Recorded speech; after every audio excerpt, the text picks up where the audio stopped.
Hi. Second P U C ಮೊದಲನೇ board exam ಆದ ನಂತರ ಎರಡನೇ ಬೋರ್ಡ್ ಎಕ್ಸಾಮ್ ಅನ್ನ ಬರಿಬೇಕು ಅಂತಿರೋ ವಿದ್ಯಾರ್ಥಿಗಳು ಕೆಲವು ಕ್ವಶನ್ಸ್ ಅನ್ನ ಕೇಳಿದ್ರು, ಅವುಗಳಿಗೆ ಉತ್ತರವನ್ನ ತಿಳಿದುಕೊಳ್ತಾ ಇದೀವಿ. ಮೊದಲಾಗಿ ಎರಡನೇ ಬೋರ್ಡ್ ಎಕ್ಸಾಮ್ ಬರೆದಾದ ನಂತರ ಮಾರ್ಕ್ಸ್ ಇಂಪ್ರೂವ್ಮೆಂಟ್ ಆಗುತ್ತಲ್ವಾ, ಅದರ ನಂತರ ನಾವು ಸ್ಕಾಲರ್ಶಿಪ್ಗೆ ಎಲಿಜಿಬಲ್ ಇರ್ತೀವಾ ಅಂತ ಕೇಳ್ತಾ ಇದ್ರು. ಈಗ second P U C pass ಆಗ್ತೀರಾ, ಮುಂದೆ ಡಿಗ್ರಿನೋ ಇಂಜಿನಿಯರಿಂಗೋ ಯಾವುದೋ ಒಂದು ಕೋರ್ಸ್ ಅನ್ನು ಜಾಯ್ನ್ ಆಗ್ತೀರಾ ನೀವು. ಅವಾಗ ಹಲವಾರು ಸ್ಕಾಲರ್ಶಿಪ್ಗಳಿಗೆ ಅಪ್ಲಿಕೇಶನ್ ಕರೀತಾರೆ. ಈಗ SSP ಸ್ಕಾಲರ್ಶಿಪ್, NSP ಸ್ಕಾಲರ್ಶಿಪ್, ಇದೇ ರೀತಿ ಹಲವಾರು ಸ್ಕಾಲರ್ಶಿಪ್ಗಳು ಇರುತ್ತೆ.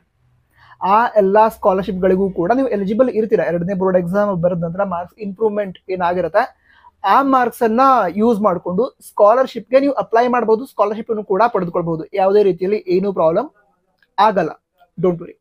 ಅದ ನಂತರ ಈಗ ಮತ್ತೆ ಕೆಲವು ವಿದ್ಯಾರ್ಥಿಗಳು ಪ್ರೈಸ್ ಮನಿಗೆ ಎಲಿಜಿಬಲ್ ಇರ್ತೀವಾ ಅಂತ ಕೇಳಿದ್ರು. ಅಂದ್ರೆ ಈಗ ಸೆಕೆಂಡ್ ಪಿ ಯು ಸಿಯಲ್ಲಿ ಒಳ್ಳೆ ಸ್ಕೋರ್ ಮಾಡಿದಂತಹ SC ಮತ್ತು ST ವಿದ್ಯಾರ್ಥಿಗಳಿಗೆ ಪ್ರೈಸ್ ಮನಿಯನ್ನ ಅನೌನ್ಸ್ ಮಾಡಿರ್ತಾರೆ.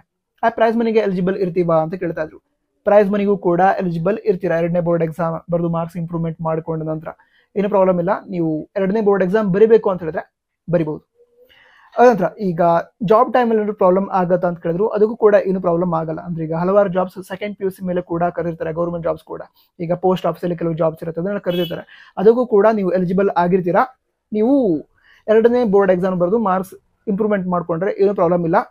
ಕೇವಲ ಇದಷ್ಟೇ ಅಲ್ಲ, ಈಗ ಡಿಗ್ರಿ ಮಾಡಿದ್ರಿ ಅಥವಾ ಇಂಜಿನಿಯರಿಂಗ್ ಮಾಡಿದ್ರಿ, ಅದ್ರ ನಂತರ ಜಾಬ್ಗೆ ಟ್ರೈ ಮಾಡ್ತಿದ್ದೀರಾ, ಆ ಟೈಮಲ್ಲೂ ಕೂಡ ಇದರಿಂದ ಯಾವುದೇ ರೀತಿಯಲ್ಲಿ ಏನೂ ಪ್ರಾಬ್ಲಮ್ ಆಗಲ್ಲ.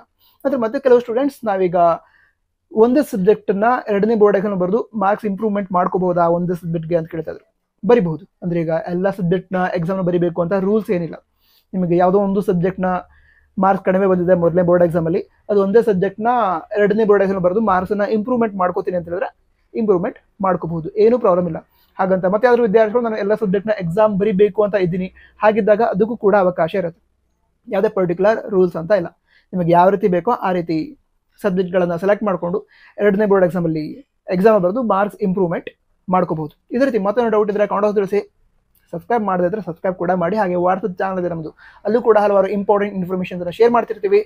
ಜಾಯ್ನ್ ಆಗಿ, ಲಿಂಕ್ ಡಿಸ್ಕ್ರಿಪ್ಷನ್ ಇರುತ್ತೆ, ಟಾಪ್ ಬಾಕ್ಸ್ ಇರುತ್ತೆ. All the best. ಜೈ ಹಿಂದ್, ವಂದೇ ಮಾತರಂ.